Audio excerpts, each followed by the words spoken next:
ತನುವು ನಿನ್ನದು ಮನವು ನಿನ್ನದು, ತನುವು ನಿನ್ನದು ಮನವು ನಿನ್ನದು, ಎನ್ನ ಜೀವನ ಧನವು ನಿನ್ನದು. ನಾನು ನಿನ್ನವನೆಂಬ ಹೆಮ್ಮೆಯ ಋಣವು ಮಾತ್ರವೇ ನನ್ನದು. ತನು ನಿನ್ನದು ಮನವು ನಿನ್ನದು.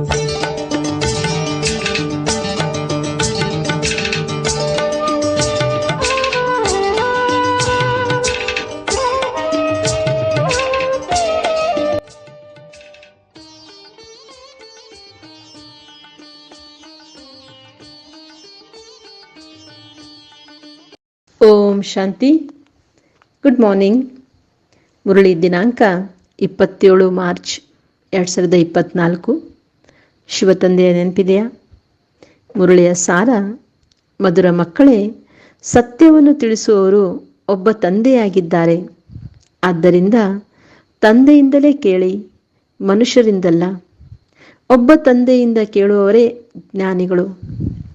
ಬಾಬಾ ಪ್ರಶ್ನೆ ಕೇಳ್ತಾ ಇದ್ದಾರೆ, ಯಾವ ಆತ್ಮಗಳು ದೇವಿ ದೇವತಾ ಮನೆತವದರಾಗಿರುವರೋ ಅವರ ಮುಖ್ಯ ಲಕ್ಷಣಗಳು ಏನಾಗಿರುತ್ತವೆ? ಬಾಬಾ ಉತ್ತರ ಹೇಳ್ತಾ ಇದ್ದಾರೆ, ದೇವಿ ದೇವತಾ ಧರ್ಮದವರಿಗೆ ಈ ಜ್ಞಾನವು ಬಹಳ ಒಳ್ಳೆಯದು ಮತ್ತು ಮಧುರವೆನಿಸುತ್ತದೆ. ಅವರು ಮನುಷ್ಯ ಮತವನ್ನು ಬಿಟ್ಟು ಈಶ್ವರಿಯ ಮತದಂತೆ ನಡೆಯತೊಡಗುತ್ತಾರೆ. ಅವರ ಬುದ್ಧಿಯಲ್ಲಿ ಬರುತ್ತದೆ, ಶ್ರೀಮತದಿಂದಲೇ ನಾವು ಶ್ರೇಷ್ಠರಾಗುತ್ತೇವೆ. ಈಗ ಇದು ಪುರುಷೋತ್ತಮ ಸಂಗಮಿಯು ಯುಗವು ನಡೆಯುತ್ತಿದೆ. ನಾವೇ ಉತ್ತಮ ಪುರುಷರಾಗಬೇಕಾಗಿದೆ. ಓಂ ಶಾಂತಿ.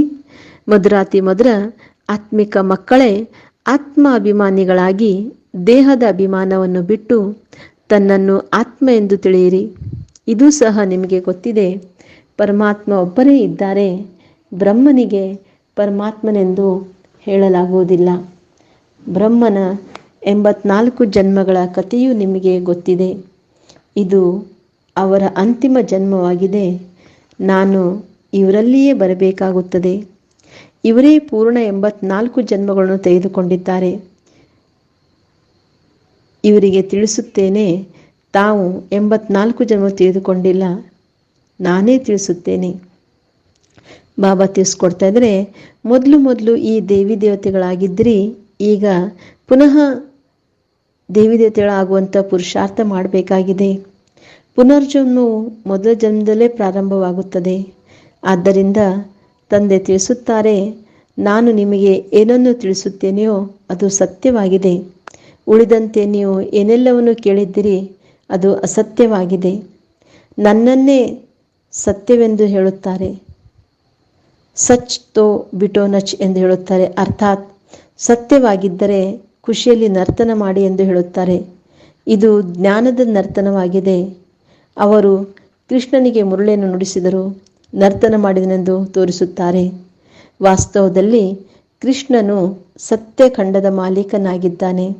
ಆದರೆ ಇವರನ್ನೂ ಸಹ ಹೀಗೆ ಮಾಡುವವರು ಯಾರು? ಸತ್ಯಖಂಡದ ಸ್ಥಾಪನೆಯನ್ನು ಯಾರು ಮಾಡುವರು? ಸತ್ಯುಗವು ಸತ್ಯಖಂಡವಾಗಿತ್ತು.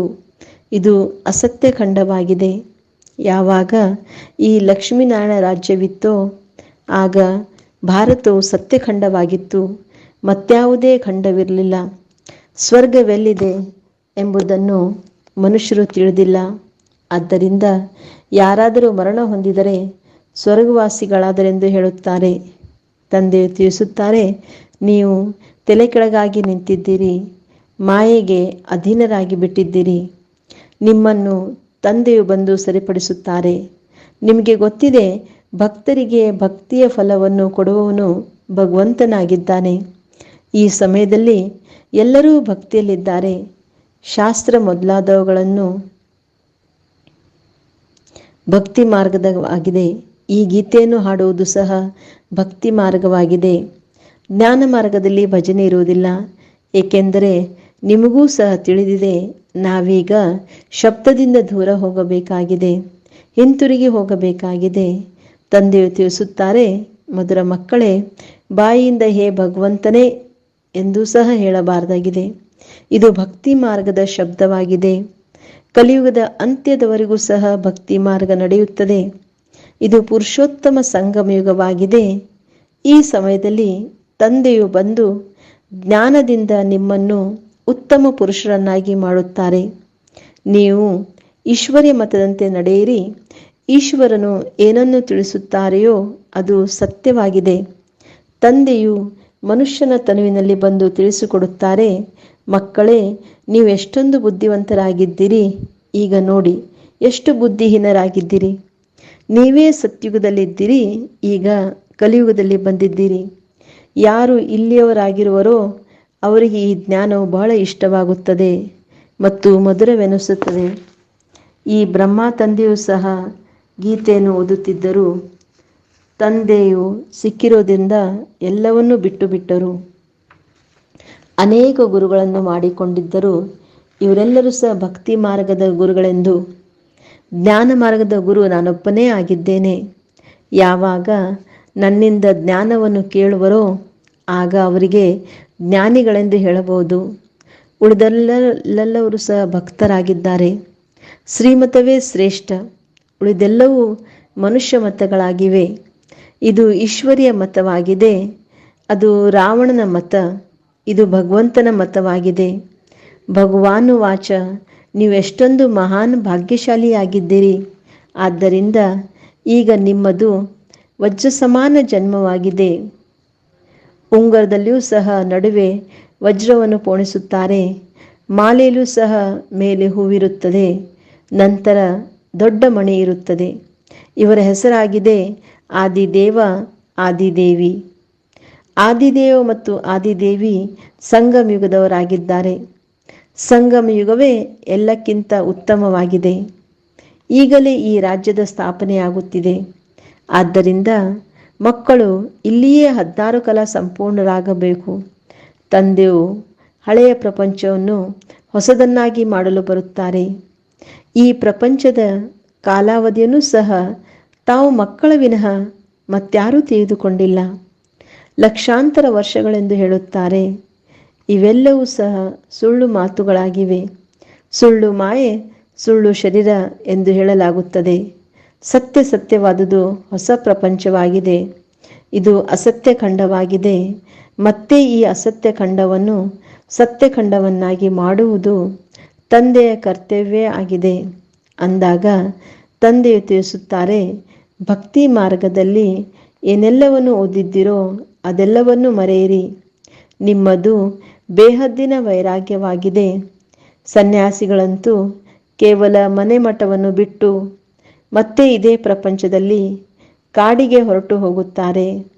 ಇದು ಸಹ ನಾಟಕದಲ್ಲಿ ನಿಗದಿಯಾಗಿದೆ.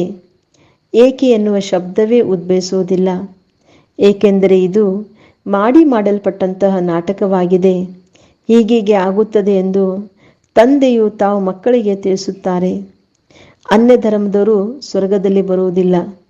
ಬೌದ್ಧ ಧರ್ಮದವರು, ಕ್ರಿಶ್ಚಿಯನ್ ಧರ್ಮದವರು ಯಾರೂ ಬರುವುದಿಲ್ಲ. ಅವರು ಕೊನೆಯಲ್ಲಿ ಬರುತ್ತಾರೆ. ಮೊಟ್ಟ ಮೊದಲು ದೈವಿ ರಾಜಧಾನಿ ಇರುತ್ತದೆ. ನಂತರ ಇಬ್ರಾಹಿಂ, ಬುದ್ಧ, ಕ್ರೈಸ್ತ ಬಂದು ತಮ್ಮ ಧರ್ಮ ಸ್ಥಾಪನೆ ಮಾಡುತ್ತಾರೆ. ತಂದೆಯು ಪುರುಷೋತ್ತಮ ಸಂಗಮಯುಗದಲ್ಲಿ ಬಂದು ಈ ದೈವಿ ರಾಜಧಾನಿಯನ್ನು ಸ್ಥಾಪನೆ ಮಾಡುತ್ತಾರೆ. ಯಾವುದೇ ಆತ್ಮವು ಬರುತ್ತದೆ ಎಂದರೆ ಗರ್ಭದಿಂದಲೇ ಬರುತ್ತದೆ. ಚಿಕ್ಕ ಮಗುವಿನಿಂದ ದೊಡ್ಡವರಾಗುತ್ತಾರೆ. ಆದರೆ ಶಿವ ತಂದೆಯರು ಚಿಕ್ಕವರು ದೊಡ್ಡವರು ಆಗುವುದಿಲ್ಲ ಅಥವಾ ಗರ್ಭದಿಂದಲೂ ಜನ್ಮ ಪಡೆಯುವುದಿಲ್ಲ. ಬುದ್ಧನ ಆತ್ಮವು ಪ್ರವೇಶ ಮಾಡಿತು. ಮೊದಲು ಬೌದ್ಧ ಧರ್ಮವಂತೂ ಇರಲಿಲ್ಲ. ಅಂದ ಮೇಲೆ ಅವಶ್ಯವಾಗಿ ಬುದ್ಧನ ಆತ್ಮವು ಇಲ್ಲಿನ ಯಾವುದೇ ಮನುಷ್ಯನಲ್ಲಿ ಪ್ರವೇಶ ಮಾಡುತ್ತಾರೆ, ಮತ್ತೆ ಗರ್ಭದಲ್ಲಿ ಅವಶ್ಯವಾಗಿ ಹೋಗುತ್ತಾರೆ. ಬುದ್ಧ ಧರ್ಮವನ್ನು ಒಬ್ಬರೇ ಸ್ಥಾಪನೆ ಮಾಡಿದರು. ನಂತರ ಅವರ ಹಿಂದೆ ಅನೇಕರು ಬಂದರು, ವೃದ್ಧಿಯಾಯಿತು. ಯಾವಾಗ ಲಕ್ಷಾಂತರ ಜನಸಂಖ್ಯೆಯಾಗುತ್ತದೆಯೋ ಆಗ ಅವರ ರಾಜಧಾನಿಯು ನಡೆಯುತ್ತದೆ. ಬೌದ್ಧರ ರಾಜ್ಯವೂ ಇತ್ತು. ತಂದೆಯು ತಿಳಿಸುತ್ತಾರೆ, ಇವರೆಲ್ಲರೂ ಸಹ ಕೊನೆಯಲ್ಲಿ ಬರುತ್ತಾರೆ. ಇವರಿಗೆ ಗುರುವೆಂದು ಹೇಳಲಾಗುವುದಿಲ್ಲ, ಒಬ್ಬರೇ ಗುರುವಾಗುತ್ತಾರೆ. ಅವರಂತೂ ತಮ್ಮ ಧರ್ಮದ ಸ್ಥಾಪನೆಯನ್ನು ಮಾಡಿ ನಂತರ ಕೆಳಗಿಳಿಯುತ್ತಾರೆ. ತಂದೆಯು ಎಲ್ಲರನ್ನೂ ಮೇಲೆ ಕಳುಹಿಸಿದ್ದರೂ ಮತ್ತೆ ಮುಕ್ತಿಧಾಮದಿಂದ ಒಬ್ಬೊಬ್ಬರಾಗಿ ಕೆಳಗೆ ಬರುತ್ತಾರೆ. ನೀವು ಸಹ ಜೀವನ್ಮುಕ್ತಿಯಿಂದ ಕೆಳಗೆ ಬರುತ್ತೀರಿ. ಹಾಗೆಯೇ ಅವರು ಮುಕ್ತಿಯಿಂದ ಕೆಳಗೆ ಬರುತ್ತಾರೆ. ಅವರ ಮಹಿಮೆಯಲ್ಲಿ ಇದು ಜ್ಞಾನವಂತೂ ಆ ಸಮಯದಲ್ಲಿ ಪ್ರಾಯಲೋಪವಾಗುತ್ತದೆ. ತಂದೆಯು ಗತಿ ಸದ್ಗತಿಗಾಗಿ ಜ್ಞಾನವನ್ನು ಕೊಡುತ್ತಾರೆ. ಅವರು ಗರ್ಭದಲ್ಲಿ ಬರುವುದಿಲ್ಲ. ಇವರ ತಲೆಯಲ್ಲಿ ಕುಳಿತಿದ್ದಾರೆ. ಅಂದರೆ ಬ್ರಹ್ಮ ತಲೆಯಲ್ಲಿ ಬಂದು ಬಾಬಾ ನಮಗೆ ಜ್ಞಾನ ಕೊಡ್ತಾ ಇದ್ದಾರೆ. ಇವರಿಗೆ ಇನ್ನೊಂದು ಹೆಸರಿಲ್ಲ. ಅನ್ಯರಿಗೆ ಶರೀರದ ಹೆಸರಿರುತ್ತದೆ, ಆದರೆ ಬಾಬಾ ಪರಮಾತ್ಮ ಆಗಿದ್ದಾರೆ, ಜ್ಞಾನ ಸಾಗರನಾಗಿದ್ದಾನೆ.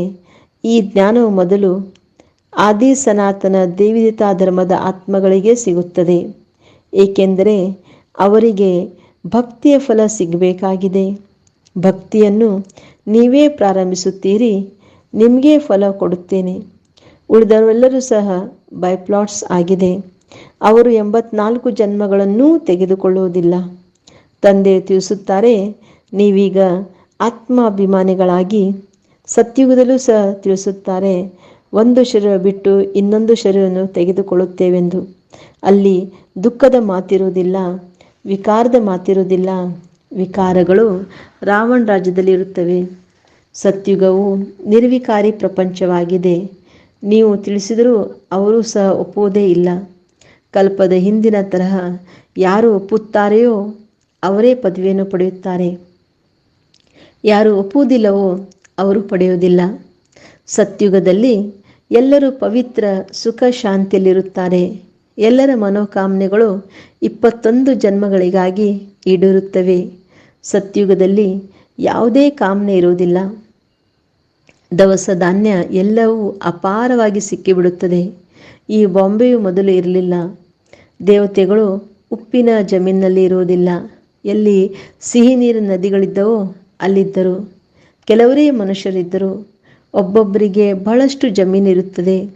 ಸುಧಾಮನು 2 ಹಿಡಿ ಅವಲಕ್ಕಿಯನ್ನು ಕೊಟ್ಟನು, ಮಹಲು ಸಿಕ್ಕಿಬಿಟ್ಟಿತು ಎಂದು ತೋರಿಸುತ್ತಾರೆ. ಮನುಷ್ಯರು ಈಶ್ವರಾರ್ಥವಾಗಿ ದಾನ ಪುಣ್ಯ ಮಾಡುತ್ತಾರೆ. ಈಶ್ವರನು ಭಿಕಾರಿ ಏನು? ಅವರಂತೂ ದಾತನಾಗಿದ್ದಾರೆ. ಇನ್ನೊಂದು ಜನ್ಮದಲ್ಲಿ ಈಶ್ವರನು ಬಹಳಷ್ಟು ಕೊಡುತ್ತಾನೆಂದು ತಿಳಿಯುತ್ತಾರೆ. ನೀವು 2 ಮುಷ್ಟು ಕೊಡುತ್ತೀರಿ, ಹೊಸ ಪ್ರಪಂಚದಲ್ಲಿ ಬಹಳಷ್ಟು ಪಡೆಯುತ್ತೀರಿ. ನೀವು ಖರ್ಚು ಮಾಡಿ ಎಲ್ಲರಿಗೆ ಶಿಕ್ಷಣ ಸಿಗಲೆಂದು ಸೇವಾ ಕೇಂದ್ರವನ್ನು ತೆರೆಯುತ್ತೀರಿ. ತಮ್ಮ ಧನವನ್ನು ಖರ್ಚು ಮಾಡುತ್ತೀರಿ. ಮತ್ತೆ ರಾಜ್ಯಭಾಗ್ಯವನ್ನೂ ನೀವೇ ಪಡೆಯುತ್ತೀರಿ. ತಂದೆಯು ತಿಳಿಸುತ್ತಾರೆ, ನಾನೇ ನಿಮಗೆ ನನ್ನ ಪರಿಚಯವನ್ನು ಕೊಡುತ್ತೇನೆ. ನನ್ನ ಪರಿಚಯ ಯಾರಿಗೂ ಇಲ್ಲ. ನಾನು ಮತ್ಯಾರ ತಲೆಯಲ್ಲಿ ಬರುವುದಿಲ್ಲ. ಯಾವಾಗ ಪತಿತ ಪ್ರಪಂಚವನ್ನು ಪರಿವರ್ತನೆ ಮಾಡಬೇಕೋ ಆಗ ಒಂದೇ ಬಾರಿಗೆ ಬರುತ್ತೇನೆ. ನಾನು ಪತಿತ ಪಾವನಾಗಿದ್ದೇನೆ. ನನ್ನ ಪಾತ್ರವೇ ಸಂಗಮಯುಗದಲ್ಲಿದೆ. ಅದು ಸಹ ನಿಖರವಾದ ಸಮಯದಲ್ಲೇ ಬರುತ್ತೇನೆ. ಶಿವತಂದೆಯು ಇವರಲ್ಲಿ ಯಾವಾಗ ಪ್ರವೇಶವಾಗುತ್ತಾರೆಂದು ನಿಮಗೇನು ತಿಳಿಯುತ್ತದೆ? ಕೃಷ್ಣನ ತಿಥಿ, ತಾರೀಕು, ನಿಮಿಷ, ಗಳಿಗೆಗಳನ್ನು ಬರೆಯುತ್ತಾರೆ.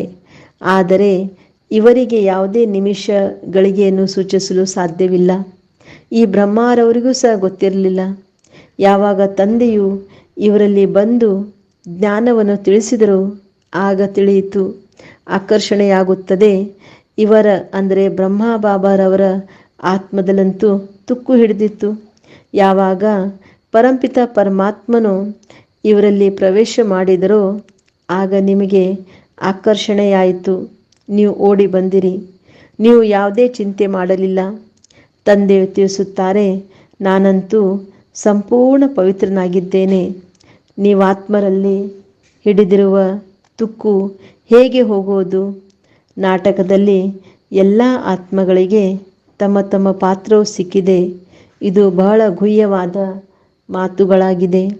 ಆತ್ಮವು ಎಷ್ಟು ಚಿಕ್ಕದಾಗಿದೆ. ದಿವ್ಯ ದೃಷ್ಟಿಯ ಹೊರತು ಅದನ್ನು ಯಾರೂ ನೋಡಲು ಸಾಧ್ಯವಿಲ್ಲ. ತಂದೆಯು ಬಂದು ನಿಮಗೆ ಜ್ಞಾನದ 3ನೇ ನೇತ್ರವನ್ನು ಕೊಡುತ್ತಾರೆ. ನಿಮಗೂ ಗೊತ್ತಿದೆ, ತಂದೆಯು ನಾನಾತ್ಮಗಳಿಗೆ ಓದಿಸುತ್ತಾರೆ. ಭಕ್ತಿ ಮಾರ್ಗದಲ್ಲಂತೂ ಹಿಟ್ಟಿನಲ್ಲಿ ಉಪ್ಪಿನಷ್ಟು ಜ್ಞಾನವಿದೆ. ಹೇಗೆ ಭಗವಾನು ವಾಚ ಶಬ್ದವು ಸರಿಯಾಗಿದೆ, ಆದರೆ ಮತ್ತೆ ಕೃಷ್ಣನೆಂದು ಹೇಳೋದ್ರಿಂದ ಅದು ತಪ್ಪಾಗಿ ಬಿಡುತ್ತದೆ. ಮನ್ಮನಾಭವ ಶಬ್ದವು ಸರಿಯಾಗಿದೆ. ಇದು ಗೀತೆ ಯುಗ ಆಗಿದೆ. ಭಗವಂತನು ಈ ಸಮಯದಲ್ಲಿಯೇ ಈ ರಥದಲ್ಲಿ ಬರುತ್ತಾರೆ. ಇದನ್ನು ಅವರು ಕುದುರೆ ಗಾಡಿಯನ್ನು ತೋರಿಸಿ ಅದರಲ್ಲಿ ಕೃಷ್ಣನು ಕುಳಿತಿರುವಂತೆ ತೋರಿಸುತ್ತಾರೆ. ಭಗವಂತನ ಈ ರಥವೆಲ್ಲಿ, ಕುದುರೆ ಗಾಡಿಯಲ್ಲಿ ಏನೂ ತಿಳಿದುಕೊಳ್ಳೋದಿಲ್ಲ. ಇದು ಬೇಹದ್ದಿನ ಮನೆಯಾಗಿದೆ. ತಂದೆಯು ಎಲ್ಲ ಮಕ್ಕಳಿಗೆ 21 ಜನ್ಮಗಳಿಗಾಗಿ ಆರೋಗ್ಯ, ಭಾಗ್ಯ, ಸಂತೋಷವನ್ನು ಕೊಡುತ್ತಾರೆ. ಇದು ಸಹ ಅನಾದಿ ಅವಿನಾಶಿ ಮಾಡಲ್ಪಟ್ಟಂತಹ ನಾಟಕವಾಗಿದೆ. ಇದು ಯಾವಾಗ ಪ್ರಾರಂಭವಾಯಿತೆಂದು ಹೇಳಲು ಸಾಧ್ಯವಿಲ್ಲ. ಚಕ್ರವು ಸುತ್ತುತ್ತಲೇ ಇರುತ್ತದೆ. ಈ ಸಂಗಮಯುಗದ ಬಗ್ಗೆ ತಂದೆಯು ತಿಳಿಸುತ್ತಾರೆ. ಈ ನಾಟಕವು 5000 ವರ್ಷಗಳದ್ದಾಗಿದೆ. ಅರ್ಧದಲ್ಲಿ ಸೂರ್ಯವಂಶಿ, ಚಂದ್ರವಂಶಿಯರು, ಇನ್ನರ್ಧದಲ್ಲಿ ಅರ್ಥಾತ್ 2500 ವರ್ಷಗಳಲ್ಲಿ ಮತ್ತೆಲ್ಲ ಧರ್ಮಗಳು ಬರುತ್ತವೆ. ನಿಮಗೆ ಗೊತ್ತಿದೆ, ಸತ್ಯುಗವೇ ನಿರ್ವಿಕಾರಿ ಪ್ರಪಂಚವಾಗಿದೆ. ನೀವೀಗ ಯೋಗ ಬಲದಿಂದ ವಿಶ್ವದ ರಾಜ್ಯಭಾಗ್ಯವನ್ನು ಪಡೆಯುತ್ತೀರಿ. ಕ್ರಿಶ್ಚಿಯನರು ಸ್ವಯಂ ತಿಳಿಸುತ್ತಾರೆ, ನಮಗೆ ಯಾರೋ ಪ್ರೇರೇಪಿಸುತ್ತಾರೆ. ಆದ್ದರಿಂದ ನಾವು ವಿನಾಶಕ್ಕಾಗಿ ಇವೆಲ್ಲ ಅಂದರೆ ಅಣ್ವಸ್ತ್ರಗಳನ್ನು, ಬಾಂಬ್ಸ್ಗಳನ್ನು ತಯಾರಿಸುತ್ತೇವೆಂದು. ಅದರಿಂದ ಒಂದು ಪ್ರಪಂಚವೇನು 10 ಪ್ರಪಂಚಗಳನ್ನೇ ಸಮಾಪ್ತಿ ಮಾಡಬಲ್ಲೆವು ಎಂದು ಹೇಳುತ್ತಾರೆ. ತಂದೆಯು ತಿಳಿಸುತ್ತಾರೆ, ಮಕ್ಕಳೇ, ನಾನು ಸ್ವರ್ಗ ಸ್ಥಾಪನೆ ಮಾಡಲು ಬಂದಿದ್ದೇನೆ. ಬಾಕಿ ವಿನಾಶವಂತೂ ಇವರು ಮಾಡುತ್ತಾರೆ. ಒಳ್ಳೆಯದು. ಮಧುರಾತಿ ಮಧುರ ಅಗಲಿ ಹೋಗಿರುವಂತಹ ಮಕ್ಕಳ, ಮರಳಿ ಸಿಕ್ಕಿರುವಂಥ ಮಕ್ಕಳ ಪ್ರತಿ ಮಾತ್ಪಿತಾ ಬಾಪ್ ದಾದಾರವರ ನೆನಪು, ಪ್ರೀತಿ ಹಾಗೂ ಸುಪ್ರಭಾತ. ಆತ್ಮಿಕ ಮಕ್ಕಳಿಗೆ ಆತ್ಮಿಕ ತಂದೆಯ ನಮಸ್ತೆ. ಆತ್ಮಿಕ ತಂದೆಗೆ ಆತ್ಮಿಕ ಮಕ್ಕಳ ನೆನಪು, ಪ್ರೀತಿ ಹಾಗೂ ನಮಸ್ತೆ ನಮಸ್ತೆ ನಮಸ್ತೆ. ಧಾರಣೆಗಾಗಿ ಮುಖ್ಯ ಸಾರ. ಫಸ್ಟ್ ಪಾಯಿಂಟ್, ಬೇಹದ್ದಿನ ವೈರಾಗಿಗಳಾಗಿ ಇಲ್ಲಿಯವರೆಗೆ ಭಕ್ತಿಯಲ್ಲಿ ಏನೆಲ್ಲವನ್ನು ಓದಿದ್ದೀರಿ ಹಾಗೂ ಕೇಳಿದ್ದೀರೋ ಅದೆಲ್ಲವನ್ನೂ ಮರೆಯಬೇಕಾಗಿದೆ. ಒಬ್ಬ ತಂದೆಯಿಂದ ಕೇಳಿ ಅವರ ಶ್ರೀಮತದಿಂದ ಸ್ವಯಂವನ್ನು ಶ್ರೇಷ್ಠ ಮಾಡಿಕೊಳ್ಳಬೇಕಾಗಿದೆ. ಸೆಕೆಂಡ್ ಪಾಯಿಂಟ್, ಹೇಗೆ ತಂದೆಯು ಸಂಪೂರ್ಣ ಪವಿತ್ರರಾಗಿದ್ದಾರೆ, ಅವರಲ್ಲಿ ಯಾವುದೇ ತುಕ್ಕಿಲ್ಲ, ಹಾಗೆಯೇ ನೀವು ಸಹ ಪವಿತ್ರರಾಗಬೇಕಾಗಿದೆ. ನಾಟಕದ ಪ್ರತಿಯೊಬ್ಬ ಪಾತ್ರಧಾರಿಯ ಪಾತ್ರವು ಕರಾರುವಾಕ್ಕಾಗಿದೆ. ಈ ಗುಹ್ಯ ರಹಸ್ಯವನ್ನು ಅರಿತು ನಡೆಯಬೇಕಾಗಿದೆ. ಬಾಬಾ ಇವತ್ತು ವರದಾನ ಕೊಡ್ತಾ ಇದ್ದಾರೆ. ತಂದೆ ಮತ್ತು ವರದಾತ ಈ ಡಬಲ್ ಸಂಬಂಧದಿಂದ ಡಬಲ್ ಪ್ರಾಪ್ತಿ ಮಾಡುವಂತಹ ಸದಾ ಶಕ್ತಿಶಾಲಿ ಆತ್ಮಾಭವ. ಸರ್ವಶಕ್ತಿಗಳು ತಂದೆಯ ಆಸ್ತಿ ಮತ್ತು ವರದಾತನ ವರದಾನವಾಗಿದೆ.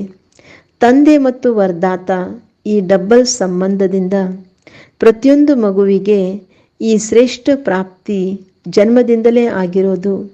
ಜನ್ಮದಿಂದಲೇ ತಂದೆ ತನ್ನ ಮಗನಿಗೆ ಸರ್ವಶಕ್ತಿಗಳಿಗೆ ಮಾಲೀಕನನ್ನಾಗಿ ಮಾಡಿಬಿಡುತ್ತಾರೆ.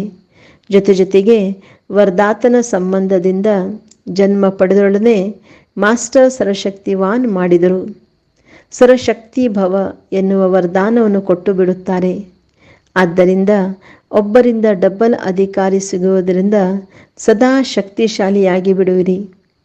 ಇವತ್ತಿನ ಸ್ಲೋಗನ್ ಆಗಿದೆ, ದೇಹ ಮತ್ತು ದೇಹದ ಜೊತೆ ಹಳೆಯ ಸ್ವಭಾವ, ಸಂಸ್ಕಾರ ಅಥವಾ ಬಲಹೀನತೆಗಳಿಂದ ಭಿನ್ನ ಆಗುವುದೇ ವಿದೇಹಿ ಆಗುವುದಾಗಿದೆ. ಓಂ ಶಾಂತಿ.